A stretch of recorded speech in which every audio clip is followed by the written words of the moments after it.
Space in New Eden is unfathomably vast. For an explorer in New Eden, the thrill usually lies in the unknown. We chase the whispers of uncharted wormholes. We dive into silent, forgotten relics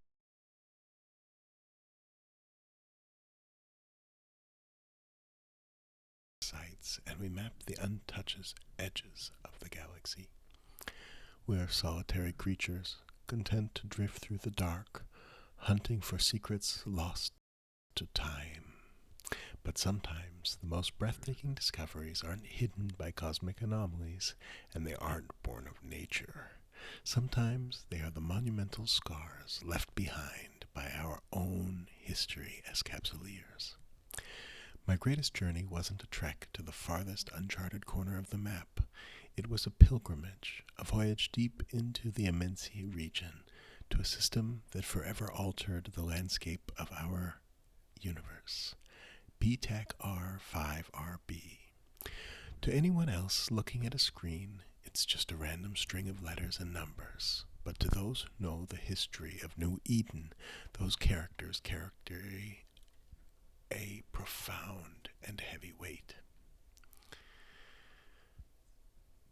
Once there was a vital staging system, and a single administrative mistake sparked a frantic, desperate scramble. What began as a sudden skirmish rapidly spiraled out of control, escalating into a massive contest of pride and power. Distress calls went out, calls to action. Pings woke players up in the middle of the night across the globe. Thousands and thousands of capsuleers flooded into the system, turning a quiet pocket of space into an absolute inferno.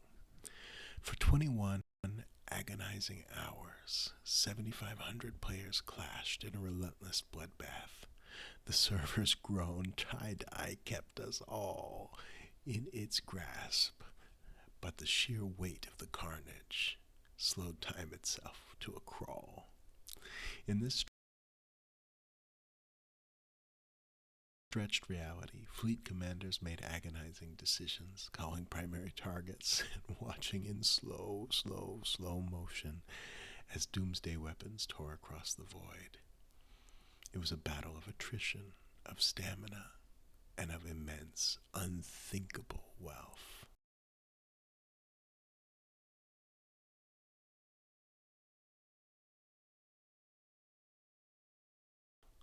When the dust finally settled, the sheer scale of the destruction shattered gaming records, made headlines across the real world. 300,000 real-world dollars worth of digital assets were vaporized in a single day. Today, however, the silence in this system is deafening, and this system is where I've now arrived. As you've seen, I've been circling the Titanomachy. I'm immediately dwarfed by what was left behind to commemorate this slaughter. It is a permanent, unbreakable graveyard suspended in the cold vacuum.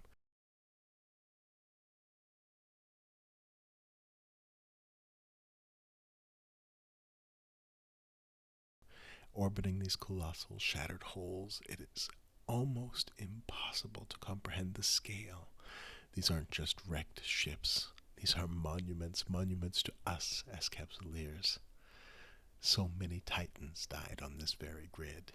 Avatars, Erebus, Ragnaroks, the apex predators of the stars. These are ships that take months of real-time human labor and thousands of players working together in concert to forge, and now they are just twisted, rusted, burning metal floating in the dark. As I jump around through here and through the gaping metallic wounds of these fallen titans, I feel inspired. The cold starlight catches